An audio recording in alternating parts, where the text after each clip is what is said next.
बिस्मिल्लाहिर्रहमानिर्रहीम। अस्सलाम वालेकुम नाज़रीन, आप अपना फेसबुक और यूट्यूब चैनल रोज द हाल देख रहे हैं। मैं सदीक औरंग साहब आपकी खिदमत में हाजिर हूं। मेरे साथ हमेशा की तरह तशरीफ फरमा है कैसर खान दरोनी। कैसर दरोनी, अस्सलाम वालेकुम। वालेकुम अस्सलाम सदीक। नाज़रीन, हमारे व्लॉग का आगाज करेंगे, लेकिन आगाज से कबल आप तमाम नाज़रीन से गुजारिश है कि हमारे यूट्यूब चैनल को सब्सक्राइब कीजिए, फेसबुक पेज को लाइक, फॉलो और शेयर जरूर कीजिएगा। आज के व्लॉग का हमारा मौजू है वजीर आजम शहबाज शरीफ 6 रोजा दौरे पर मुख्तलिफ ममालिक के दौरे पर पहुंच गए हैं। और गुज़िश्ता रोज हमने देखा कि वो तुर्किया पहुंचे और इसके बाद वो ईरान जाएंगे, फिर आज़रबाईजान, फिर ताजिकिस्तान का वो दौरा करेंगे। बड़ा अहम दौरा है।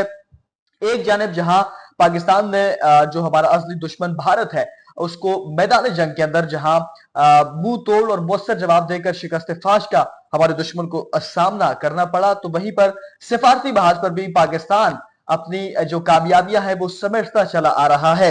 बड़ा अहम दौरा है। इस हवाले से कैसर खान दनोली की जानिब बढ़ेंगे और गुफ्तगू का आगाज करेंगे। कैसर दनोली, सिफारती महाज पर जो पाकिस्तान की कामयाबियां हैं, आपने देखी कि नायब वजीर आजम चाइना गए और अब वजीर आजम खुद दौरे पर पहुंच गए। और इसके अलावा बिलावल भुट्टो जरदारी भी शायद इसके बाद वफ्द के हमरा दौरा करेंगे। तो सिफारती महाज पर ये तेज तर जो तब्दीली आती जा रही है पाकिस्तान की खारजा पॉलिसी के अंदर, कैसे देख रहे हैं इसको?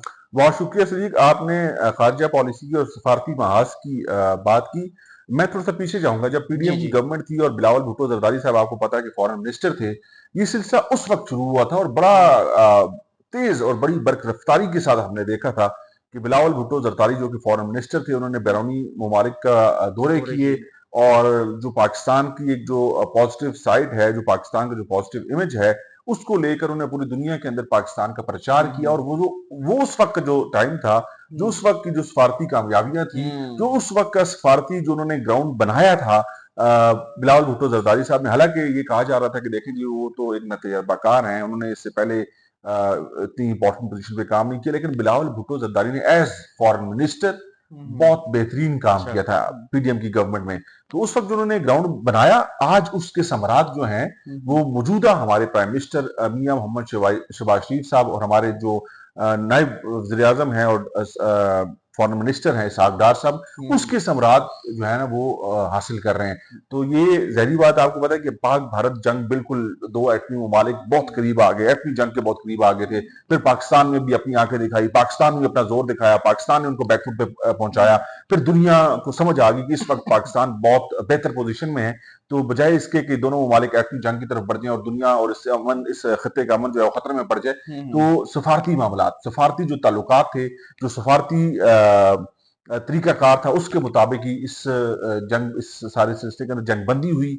इस वक्त सीज फायर है और चीजें जो है दोनों तरफ, पाकिस्तान भारत के जो डीजीएमओज हैं उनकी भी आपस में बातचीत रबते। होती है। लेकिन पाकिस्तानी फॉरेन मिनिस्टर और पाकिस्तानी प्राइम मिनिस्टर और हमारे जो चीफ ऑफ आर्मी स्टाफ हैं, जो फील्ड मार्शल जी जी। सैयद आसिम मुनीर साहब, जनरल आसिम मुनीर साहब, वो भी इस वक्त आपको पता है कि प्राइम मिनिस्टर के साथ तुर्किया साथ के मौजूद दौरे है पर जी। हैं। तो इसी तरह ये वो मामलात हैं जिसको हमने फ्यूचर अपने को भी, और बाजी में जो भारत ने गंद किया और जी जो जी जी। गंद कर रहा है, उस हवाले से दुनिया को बताना, दुनिया को दिखाना बहुत जरूरी है। कुछ मजबूत किस्म के एविडेंस हमारे पास मौजूद हैं, जो कि कुछ हमारे डीजीआई एसपीआर ने दिखाए भी जी और जी जी। फॉरेन मीडिया को भी पेश किए, और दुनिया को भी इसलिए दिखाने जरूरी है कि भारत, आपको पता है कि मक्कार है, शैतानी करने में, बिल्कुल शरारत जी। करने में, वो कुछ भी कर सकता है। तो हमने अपने सफारती मामलात को, सफारती ताल्लुकात को इसलिए मजबूत रखना है, इसलिए लोगों का एतमाद बहाल रखना है कि हम गलती पर नहीं है, हम ठीक तरीके से चीजों को आगे लेके जाना चाहते हैं। जी जी लेकिन जी। अगर कोई हमारी शराफत को, हमारे भाईचारे को, या हमारी जो अमन की जो ख्वाहिश है उसको को हमारी कमजोरी समझेगा, तो फिर हम लोग उससे मौसर जवाब देंगे। हमारे डीजीआई एसपीआर अहमद शरीफ साहब जो है, वो आपको पता है कि आजकल मुख्तलिफ यूनिवर्सिटीज के अंदर मुख्तलिफ तलबा तंजीमों से, मुख्तलिफ स्टूडेंट से जो है वो खिताब भी फरमा रहे हैं। कश्मीर के अंदर भी, खैबर पख्तूनख्वा के अंदर भी, जी जी। इस्लामाबाद के अंदर भी वो स्टूडेंट से मिल रहे हैं और बार बार ये बात दोहरा रहे हैं कि हम अमन चाहते हैं, हम अमन चाहते हैं, हम लोग अमन से आगे बढ़ना चाहते हैं। लेकिन अगर कोई हमारे अमन को खराब करने की और हमारे बच्चों को, हमारे मुल्क के अंदर कोई टेंशन या कोई दहशतगर्दी के मामला को हवा देगा, तो हम किसी भी सूरत उसको बर्दाश्त नहीं करेंगे और पहले से ज्यादा सख्त जवाब देंगे। तो सख्त जवाब देने के लिए हमारी मुसल्लह अफवाज, हमारी हुकूमत बिल्कुल तैयार है। किसी भी किस्म की कोई कमी कोताही को गुंजाइश नहीं है। लेकिन दुनिया को इस बात को बताना, दिखाना और उनको ये बात समझाना कि भारत जो है इस खत्ते का अमन जो है और पूरी दुनिया का जो अमन है उसको दबा करना चाहता है। पूरी दुनिया के अंदर भारत जो है, जहरी बात है, पाकिस्तान बहुत वाजिया स्टांस है जी पाकिस्तान जी का जी। कि पाकिस्तान एक बेहतरीन न्यूक्लियर स्टेट है। पाकिस्तान के न्यूक्लियर एसिड जो है वो बहुत महफूज हैं। बिल्कुल पाकिस्तान के न्यूक्लियर एसिड कभी भी दुनिया के अमन को तबाह करने के लिए नहीं है। बिल्कुल पाकिस्तान के न्यूक्लियर एसिड पाकिस्तान को महफूज बनाने के लिए, पाकिस्तान की बका को, पाकिस्तान की सलामती को, पाकिस्तान की आवाम को महफूज बनाने के लिए है। लेकिन अगर कोई हमें छेड़ेगा, हमें तंग करेगा, तो फिर हम उसको मुकम्मल और मौसर जवाब देंगे, चाहे हमें उसके लिए कुछ भी करना पड़े, हम उसके लिए तैयार हैं। लेकिन दुनिया को ये बात बावर करानी, दुनिया को बताना बड़ा जरूरी है कि भारत को समझा लें, भारत को देख लें कि पाकिस्तान के अंदर जितनी भी शरारतें, जितनी भी दहशतगर्दी, चाहे वो BLA की शक्ल में है, चाहे वो फितना अल ख्वारिज की शक्ल में है, चाहे वो TTP की शक्ल में है, फितना अल हिंदुस्तान की शक्ल, BLA के मैंने जिक्र कर दिया ना, तो ये सब उन्हीं की फंडेड है, ये उन्हीं की सारी सब पिट्ठू हैं और उनके कहने पे। लेकिन पाकिस्तान के अंदर भी मौसर जवाब दे रहे हैं, इनको जहन्नुम वासिल कर रहा है। और पाकिस्तान ने बॉर्डर के उस पार भी भारत को भी ये बता दिया कि आप हमारे साथ पंगे मत करें, हम अमन के साथ रहना चाहते हैं, हम इस सियारे पर, इस खित्ते में अमन चाहते हैं। लेकिन अगर हमें आपने तंग किया तो उसका जवाब मिलेगा। अच्छा, कैसे तो आज मैं देख रहा था जो पाकिस्तान के खिलाफ जो बहुत बकवासियात कर रहे थे अर्नाब गोस्वामी, उनको रोता आज देखा। वो गाड़ी के अंदर कैद है, जो प्रिजनर वैन होती है, तो उसके अंदर कह रहे हैं मेरी जान को बड़ा खतरा है और ये है वो है। तो ये तमाम तर लोग हैं और उनको भी कुछ मैंने देखा कि मीडिया के जो लोग थे उन्होंने कहा जी ये इसके पीछे भी पाकिस्तान का हाथ हो सकता है। देखें जी, ये तो नॉन सीरियस है और बिल्कुल नॉनसेंस से लोग हैं, हम इनको डिस्कस भी करना जो अपना तौहीन समझते हैं और अपने वक्त का ज़्यादा समझते हैं। आपने फॉरेन टूर की बात की, उसी को हमने ज्यादा फोकस किया कि हमारे प्राइम मिनिस्टर जो हैं, हमारे जो चीफ ऑफ आर्मी स्टाफ हैं, field marshal Syed general Asim Munir साहब, और उसके अलावा हमारे फॉरेन मिनिस्टर और जिम्मेदार जितने भी लोग हैं, जाहिर बात है दुनिया के अहम ममालिक के दौरों के ऊपर है। और ये वो अहम ममालिक हैं, जब पाक भारत जंग शुरू हो चुकी थी, पाक भारत जंग एक दूसरे के खिलाफ बिल्कुल एटमी जंग के करीब पहुंच चुकी थी, तब इन ममालिक ने पाकिस्तान की बड़ी खुल के हमायत की। तुर्किया जिसमें, अजरबैजान जिसमें, आपको पता है ईरान, बाकी ममालिक जो है इन्होंने पाकिस्तान के साथ मुकम्मल ताउन का, पाकिस्तान और भारत ने, आपको पता है कि इन ममालिक के साथ अपने ताल्लुकात भी बहुत शुडिंग कर दी हैं। बहुत से प्रोग्राम जो इनके आपस में चल रहे थे, तालीमी और मुख्तलिफ संतों के मुख्तलिफ कारोबारी मामला, वो भी भारत ने इनके साथ, तुर्किया के साथ, जो वाले के साथ खत्म कर दिए। तो पाकिस्तान ने ये कामयाबी दोनों माजों पर हासिल की है, बॉर्डर के ऊपर भी, अपनी फोर्सेस के जरिए भी और अपनी सफारतकारी के जरिए भी। और मैं फिर यहाँ पर एक बात दोबारा बता दूं कि इसका क्रेडिट हमें जरूर बिलावल भुट्टो जरदारी को देना होगा, जिन्होंने PDM की गवर्नमेंट के अंदर एज फॉरेन मिनिस्टर बेहतरीन तरीके से दुनिया के विजिट्स किए। और पाकिस्तान की जो पॉजिटिव साइड है, पाकिस्तान के अंदर 99% पॉजिटिविटी है, पाकिस्तान के अंदर 99% चीजें बहुत पॉजिटिव हैं। लेकिन बात यह है कि जब तक आप उसको सही तरीके से प्रेजेंट नहीं करेंगे, आप पेश नहीं करेंगे, तो पता नहीं चलता ना। तो अब अगर 1% खराबी है, उसको इतना बड़ा बढ़ा कर पेश कर दिया जाएगा तो खराबी ज्यादा नजर आएगी और अच्छाई कम नजर आएगी।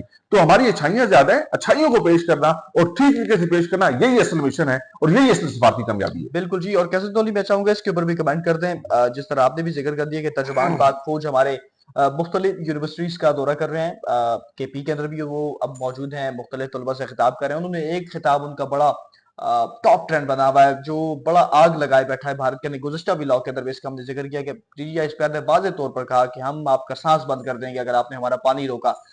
दूसरी जानिब अगर थोड़ा सा हम टच दे दें मकबूजा कश्मीर के अंदर, भारत बड़ा एक्टिव नजर आता है मकबूजा कश्मीर के हमारे बहन भाइयों पर जुल्म सितम ढाने में, कुछ इस तमाम तर मामले के बाद ज्यादा एक्टिव हो गया है। देखें जी, कश्मीर जो है ना, कश्मीर एक मुतनाज़ा हिस्सा है। मकबूजा जम्मू कश्मीर जो है, भारत उसके ऊपर काबिज है, भारत उसके ऊपर जुल्म और सितम वहां के लोगों के ऊपर ढा रहा है।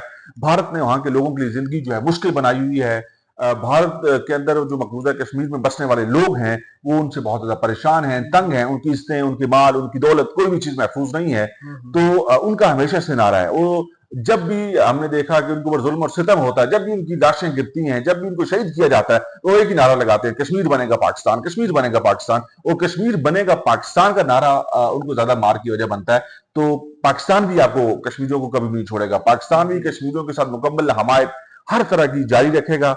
और हमारे मुसल्लह अफवाज जो हैं, जब वो हमारे और पाक भारत के जो ताल्लुकात हैं, वो 99% तो ये मसला कश्मीर की वजह से खराब है। तो कश्मीर का मामला जो है कश्मीरियों के ऊपर छोड़ना है। अक़वाम मुत्तहिदा की करारदादों के मुताबिक ये जो करारदाद मौजूद है, इसके मुताबिक कश्मीरियों का जो रहने का मामला है, दोनों तरफ का, आजाद कश्मीर के कश्मीरी आजाद हैं, खुशहाल हैं, उनकी जिंदगी में किसी भी किस्म को खलल नहीं है, वो बड़ी पुरसुकून जिंदगी गुजारते हैं। मकबूजा कश्मीर के अंदर 1 लाख से ज्यादा कश्मीरियों ने अपनी जानों के नजराने पेश कर दिए हैं। तो मामलात ये हैं, ना उनकी इज्जतें महफूज है, ना उनका माल महफूज है। तो ये कश्मीरियों का, कश्मीर कश्मीरियों का है, इसका फैसला कश्मीरियों ने करना है। वो आजाद रहें, वो इस पार रहें, वो पाकिस्तान के साथ रहें, लेकिन नारा पाकिस्तान का लगता है, कश्मीर बनेगा पाकिस्तान। कुछ भी तो करना हम भी ही है। यही नारा लगाते हैं कि कश्मीर बनेगा पाकिस्तान। और अब ये मामला जो है ना, ये फाइनल राउंड की तरफ जा रहा है। और हमारी मुसल्लह अफवाज जिम्मेदार लोग भी यही कहते हैं, हमें नजर आते हैं, सुनने में आता है कि अब कश्मीर के मामले को भी जो है ना मंतकी अंजाम तक पहुंचाना होगा, और कश्मीर बनेगा पाकिस्तान, और कश्मीर किनारा के सच मामला कर को दिखाना उसको होगा। सच करना होगा, और ये सच होकर नजर आएगा। कैसर तोली, बहुत शुक्रिया। नाजरीन, आपका बहुत शुक्रिया। और वीडियो के अख्ताम से कबल आप तमाम नाजरीन से एक बार फिर गुजारिश है कि हमारे यूट्यूब चैनल को सब्सक्राइब कीजिएगा, फेसबुक पेज को लाइक, फॉलो और शेयर जरूर कीजिएगा। इसी के साथ मुझे और कैसर खान तोली को इजाजत दीजिए। अल्लाह हाफिज। पाकिस्तान जिंदाबाद।